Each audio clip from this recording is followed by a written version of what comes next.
30 minutes of power. Welcome to Top 30 Minutes of Power, a podcast dedicated to encourage, educate, and inspire godly women to pursue their passions, with hosts Jory O'Neill and Nicole Salter. Thanks for coming. Let's get ready to power up. Welcome back to 30 Minutes of Power. I am Jory O'Neill, your moderator for this evening. Let us begin with sharing out that we are powerful beings who use our power to empower others. This is 30 Minutes of Power. You can find us here every Monday at 7:30 Eastern Standard Time with a full dose of empowerment to get you started for your week. This evening, we have the lovely, dynamic Nicole Salter, who will share with us. But before we do, let's clean house. In order for you to get the most of this session, there are three things that you must agree upon. One, Jesus is Lord. Two, he died for our sins. And three, we can do all things through him. And now, without further ado, I give you Nicole Salter. Hello, everyone, and thank you for listening. Thank you for joining. I am extremely excited about today's topic because it is something that is very near and dear to my heart. But first, I want to recap from last week for about 2 minutes or so. Last week, we spoke about pushing past procrastination, right? We spoke about the things that we should work on so that we are not procrastinating. I really hope that you guys were able to get through your week without procrastinating this week. I can tell you that I was very successful in doing a lot of things this week. Last week, I should say. I reorganized my closet. I reorganized the guest room closet. In addition to that, these are all things that I have procrastinated about, which is horrible. I also have vending machines, and I was able to reorganize the closet in the garage that has all of the vending machine items so that now when I go to restock a vending machine, I just pull things out and I'm ready to go. It makes life so much easier. So I really hope that in the message from last week, you guys were able to take away some tips and tricks so that you can push past procrastination. So today we are going to talk about who is in your corner.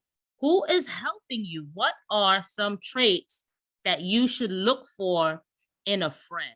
What are some traits that you should look for in someone that you want to be in business with, right? And what are some traits that you avoid? And lastly, we're going to speak about what are some traits that Jesus had when he was on earth? And so I'm going to throw out some questions here and there for you guys to answer. But tonight is going to be a number of sevens because I have 7 traits for things that you should look for, 7 traits that you avoid, and 7 traits that Jesus showed when he was here on earth with us. So first, we're going to start with 7 traits that you look for in a person, right? What is the most important trait you look for in a person? Somebody, anybody, feel free to jump in. You mean in a person just in general, like a human being, or in a person you want to call a friend? What is the most important trait you look for? Like, what is the first thing when you see them, you say, "Oh, I think this could work"? I would say sincerity. I don't like liars. I don't think many people do, but Right. A sincere human. So I think over time I'll be able to determine if they're trustworthy, honest, dependable, but I guess sincere. Like if I feel like they're like either beating around the bush or giving me half truths off bat, I'm probably not gonna try to engage with this human very much. Thank you for that. Sincerity is very important. Someone in the chat said that they look for respect, which is also a very important thing, right? Because who wants to be around someone that doesn't respect them? Who wants to be around someone that is always rude and nasty, right? No one wants to be around that. So the first trait we're going to talk about is trustworthy. You want someone that you can definitely trust, right? You don't want to be in a relationship with someone where they're always dishonest or they're disloyal or they're gossiping behind your back, right? Who wants that? Nobody wants that. Nobody has time for that.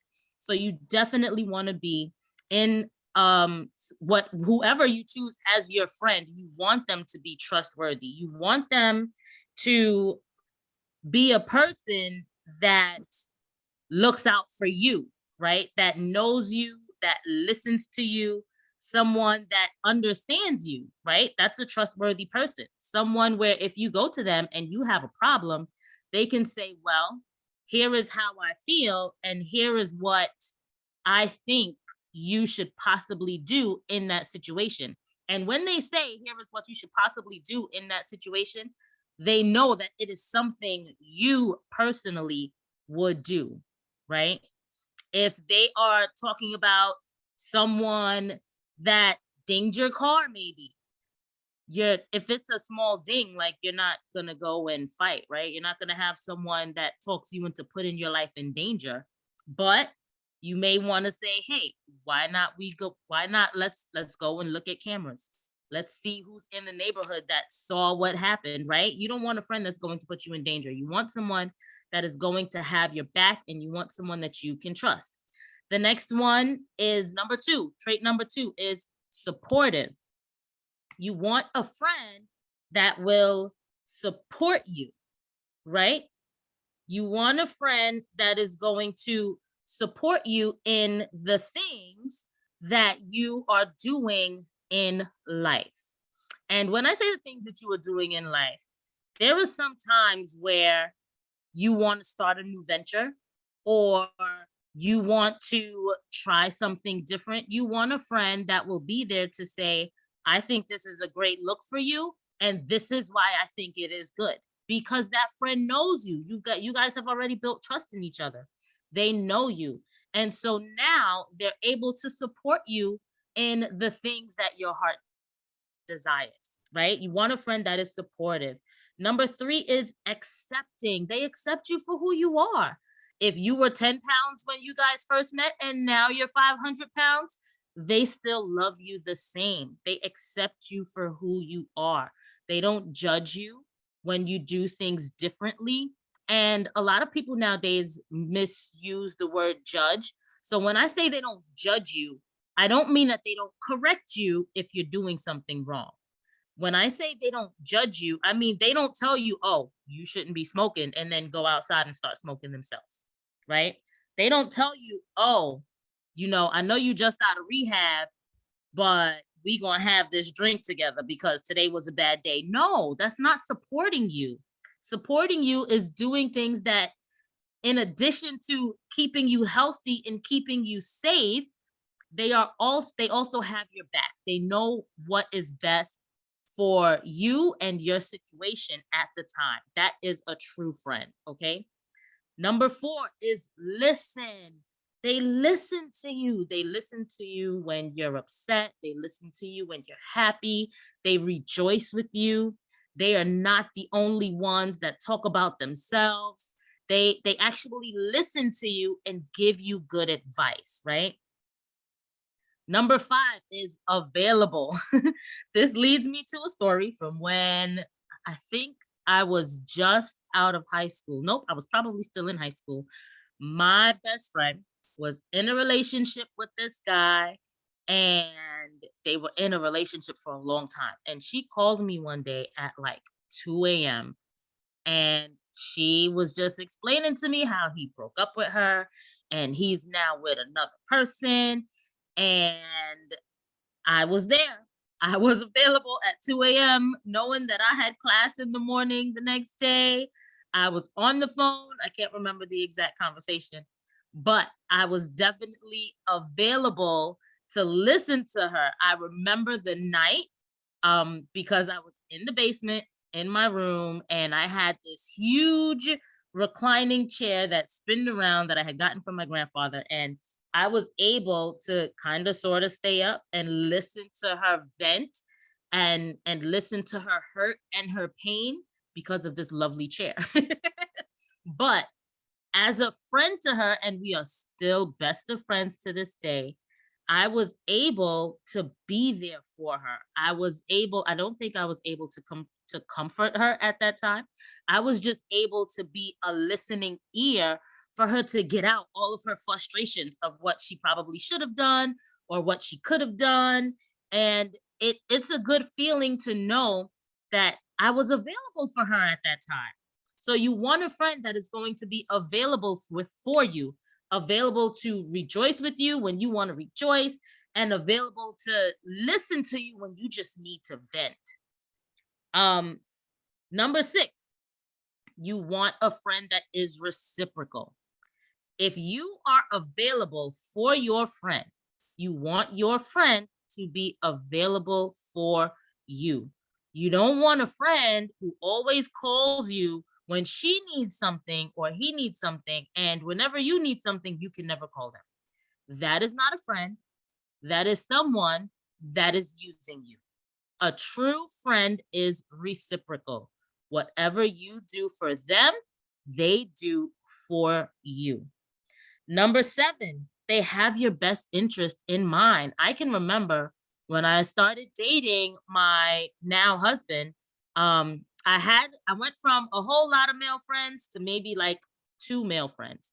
And the reason why these 2 male friends lasted is because whenever I went to talk to them, whenever I had to complain about my boyfriend at that time, they always had his side. And I'd be like, "Excuse me, whose side are you on? Like, you're my friend. You're not their friend. You're not his friend." And they will be like, "Listen, I understand that I'm your friend, but here's the situation. This is how guys think. This is how guys are." They were not trying to break us up. They were not trying to make him look like a bad person or a bad guy for whatever I thought he did was horrible. It's probably something like not showing up to bring me McDonald's or something at 2 a.m., right? Um, they didn't think that that was horrible. They had reasons and explanations as to why he could have been in the right, as to why it wasn't as big a deal, right? And so that was having at that time my best interest at heart, because they knew that this was a guy that I was really interested in and that I really wanted to pursue a relationship with. They weren't trying to do anything to sabotage us. They were looking out for me and my best interest. And so now I want to talk about traits that we should run away from. And I want to know from you guys, what is the number one trait that you would want to run away from? Liar, liar, pants on fire. Tell me another fib, I'll throw you higher. I don't like liars. I don't like them. I don't like them. That's Not pretty a good. little bit. I don't like them. That's pretty good. Yes, you definitely don't want a liar. Definitely, definitely, definitely not. So the number one thing, well, it's not the number one thing, but it is number one on my list. Number one is a person with a temper. Now, it's not a deal breaker. However, when I say a person with a temper, I mean a person with an uncontrollable temper, right? If this is your friend, they may have a temper, but not towards you. And so when I say you want to avoid people with a temper, you want to avoid people that have an uncontrollable temper towards everyone. Towards everyone. Whenever they are upset or when things are not going their way, they get upset at everyone. This is a friend that thinks about themselves. This is a friend that is not thinking about how their actions affect others around them. It's okay for you to be upset. I'm not telling you you cannot be upset. What I am saying is know who you are upset with. If I didn't do anything to you, there's no reason for you to be upset with me. We can talk, you can vent, but there's a difference between you venting and you being upset with me because your life is not going right. Okay. Number 2, unpredictable. So we're all Christians here, which I hope we're all Christians here, being that our mantra is we are powerful beings and we'll use our powers to empower others. And you have to believe in God we ask that you believe in God when you join our message. But if you are unpredictable, you are very wishy-washy. No one wants a wishy-washy friend. No one wants a friend that loves the color blue today and hates the color blue tomorrow. No one wants a friend that loves God today and hates him tomorrow. We need to be on the same page. We cannot be unpredictable in doing what is best for our lives. Yes, there are certain days when we are feeling down, and because of different things that happen in our lives, we may feel like, you know what, I'm not feeling like a winner today. I'm really feeling like a failure. This is when a friend comes in and picks you up, right? So that is not the kind of unpredictability I'm talking about. The type of unpredictability I'm talking about is being on two different ends of the spectrum and thinking that the wrong end of the spectrum is right. Okay. We do not want friends that are unpredictable. We want friends that are always going to have our best interest at heart. We don't want friends that are going to one day tell us that we're great and we can do this and we got this, and then tomorrow they're like, no, you're not going to make it. You're a bum and you're going to stay in minimum wage city forever. We don't want friends like that. Okay. Number three, we do not want friends that belittle us. People that belittle you are only trying to make themselves look better. We do not want friends that put us down. That is not a friend. If you have someone in your life that is constantly telling you that you are not as good as them, or you will never be in their lane, or you will never have the same status that they have, newsflash, honey, that is not your friend. You need to run away fast, delete their number, delete their Facebook page, delete their Instagram, don't follow them on Twitter, like just get rid of them, because that is not your friend. That is a person that is only thinking about themselves. Number 4, you do not want to be a friend with someone that treats their loved ones wrong. Now, I, in the past, have known many women, many girls, I should say, that have treated their moms like crap. Many of them will say, well, their mom never treated them right, or their mom was never there for them. While I understand that that might be an issue or a problem, it is still no reason for you to be disrespectful to your mom. It is no reason at all for you to curse your mom out and tell her that you hate her and you wish she never had you, or you wish she wasn't your mom. Those are rude, disrespectful, and hurtful comments. I understand. I get it. And actually I don't get it, because my mom is just the greatest. She's the best on earth. Um However, I understand that you are hurt by what your mom or your loved one may have done to you. However, if your friend can treat her mom, who brought her into this world, then how bad will she treat you? Right? Something to think about. You don't want someone that treats their loved ones horrible. You want someone that exhibits love, peace, joy, patience, all of the fruits of the spirit that you can think about. Number 5, you do not want a friend that is jealous and possessive. We all know what jealousy is. I don't think I have to spend a long time on this one. Um, Friends that are jealous of you do nothing but try and put you down, try and make it seem like the good things that are happening in your life are not so good. And friends that are jealous are always angry and always upset. And why do you want that around you? The world has so many problems. Why do we want to willingly add additional problems to our lives by having a friend that is always jealous of us and always telling us that the things that we are happy about and we are joyful about are not good? It's no need for it. Number 6, you do not want a friend that blames everyone else for their own issues. That I was talking to a cousin of mine once, and he said, everything that happens to you is half your fault. And so someone that constantly blames others, and I do know a person like this, we are not friends, we are acquaintances, and we are only acquaintances because we live in the same neighborhood. Um, someone like this is very annoying to me. Everything that happens to her is someone else's fault. Oh, I got a flat tire because someone else left their screws in the street. While that might be true, your tires are 10 years old. Like, they were bound to be flat anyway.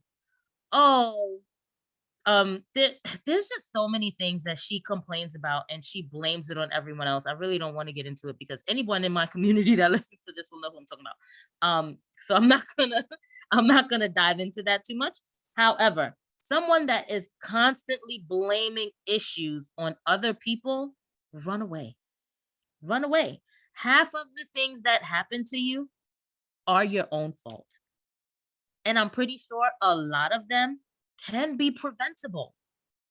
Number 7, a narcissist. You do not want a friend who is constantly talking about themselves. All they do is talk about, oh, my life is so horrible, or oh, my life is so great. Everything is me, I. And it's like, hello, hi. Can I get a word in for me? Can we talk about me? Can we talk about my issues? Can we talk about my problems? No, we don't want to talk about you. It's all about me and how lovely I am, or how sad I am, or how my life is horrible, or how my life is great. No, no, no. That's not a friend. That is not a friend. Okay? We do not want a friend who is only thinking about themselves. And so that leads me to how Jesus was a friend to many people, how he was an example to what we should be like to our friends so that they can follow, right, our example and be friends to us. Jesus spent time with his disciples. He spent time with them and he got to learn who they are. He got to learn what they like. He got to learn what they didn't like. He learned everything about them while he was there. Okay. That's kind of like number 1 and number 2. He spent time with them and he learned about them. Okay. In addition to that, he shared meals with them. Number 3, he shared meals with them. He made memories with them. If you have a friend, you want to learn about them because you want to be there to support them when they need support. You want to be there to lift them up when they need lifting up. You want to be there to rejoice with them when they need to rejoice, right? So he learned about the disciples. He spent time with them. He shared meals with them. They made memories together.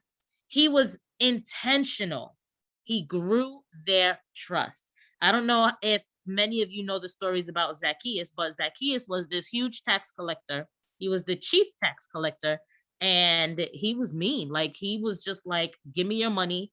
No questions asked. I don't care if you can't pay your rent, can't pay your mortgage. I don't even know if they had rent and mortgage back then, but he didn't care what you couldn't support your family with. He just wanted to make sure that you gave him the taxes that you were supposed to give. And one day he saw Jesus, and because he was so short, he climbed up a tree. And Jesus looked at him and said, come down here because we are going to spend time together. Jesus was intentional. He knew who Zacchaeus was.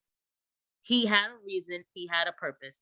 He was intentional in getting to learn who this tax collector guy is. He wanted to show him how he should be instead of being mean all the time, right? Jesus was present. When you make an effort, with Zacchaeus, he made an effort, right? He made an effort to receive Jesus, and he was rewarded when he did receive Jesus. When you make an effort to receive Jesus, you're rewarded. You are a true friend that attracts true friends. When you make an effort to be a true friend, you attract true friends. Okay. Number 5, he was available. He fed the hungry. He washed disciples' feet. He healed the sick. He healed the woman with an issue of blood. He was available. He was there when people needed him to be there. Okay. Jesus was perfect. He was the perfect human that we can look up to. He was available when people needed him to be. Number 7, he was a leader. He was an example. He was not a follower. Okay. He didn't follow what everyone else did. Everyone followed him. He wasn't there to he was there to be a leader. He wasn't there to be a follower. Okay. He made sure that he was an example to everyone so that we can learn from that, and we can learn how we should be and what we should be and how we should act and what we should do and not do. And that is what Jesus was. He learned about his disciples. He spent time with them. He shared meals. He was intentional. He was present. He was available. And he was a leader. And I would like to think that because I am a Christian and I am a disciple of Christ, I would like to think that I exemplify all of these things because I want to be like Jesus. I mean, I don't want to be perfect, but I do want to strive to be like him. And I would hope that with the close knit of friends that I do have some of the traits that Jesus has. And I would hope that with the close knit of friends that you guys have, you do have some of the traits that Jesus had. Okay. I really, really, really hope that you guys enjoyed the message today. I'm going to open up the floor for some comments. I feel like we have about 3 minutes left. Am I right in my timing, Miss Jory? Yes, you are. All right. So I want to open up the floor for some comments. If you feel like I left any traits out that we should run away from, please feel free to share. If you feel like I left some traits out that we should exemplify, please feel free to share. We have about 3 minutes left.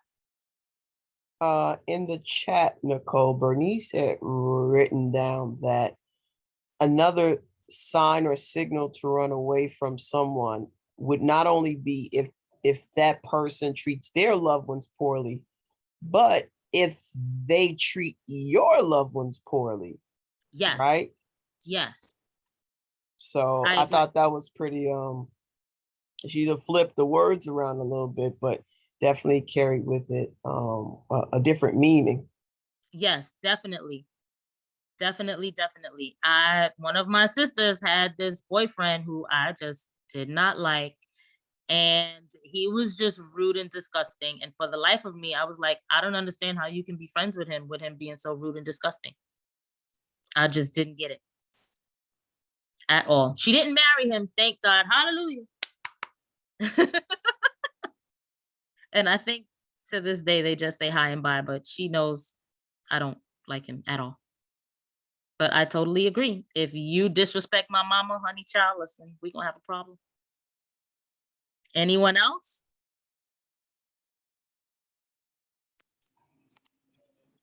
Hi.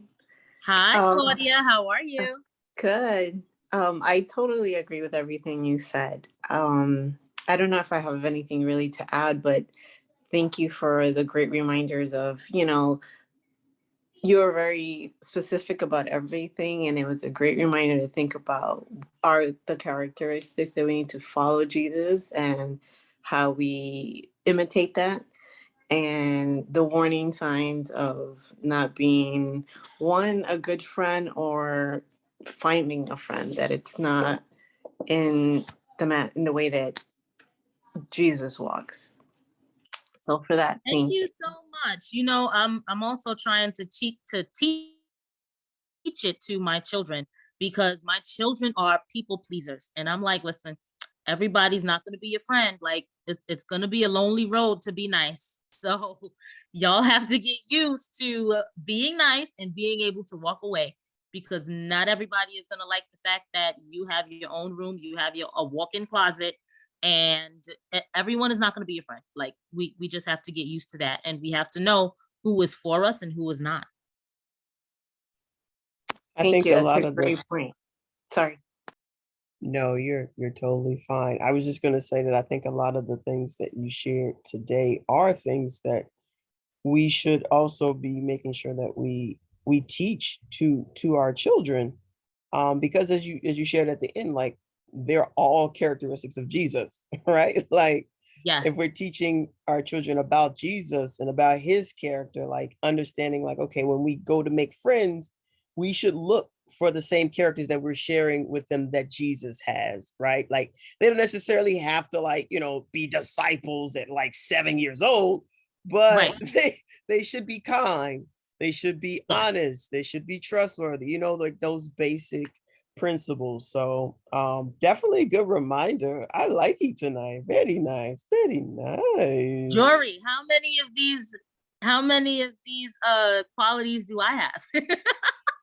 And with that said, folks, thank you so much for joining us. 30 minutes of power. Tune in next week. Same bat time, same bat channel. I'm not about to get in trouble. 7:30. You're wait a minute. What does that mean? 7:30 Monday Eastern Standard Time. Come back in here and get some more empowerment from women who are empowered beings, sharing their powers to empower others. Thank you for listening. We pray you have been empowered by the message. If you'd like to be a part of the conversation, join our free Facebook group, AZ Iron Sharpens Iron. Every Monday, 7:30 Eastern Standard Time, meet us back here for another session of empowerment. Share this episode with another woman who needs to be empowered. And don't forget to like and subscribe. Until next time, be an empowered woman using your power to empower others. 30 minutes of power.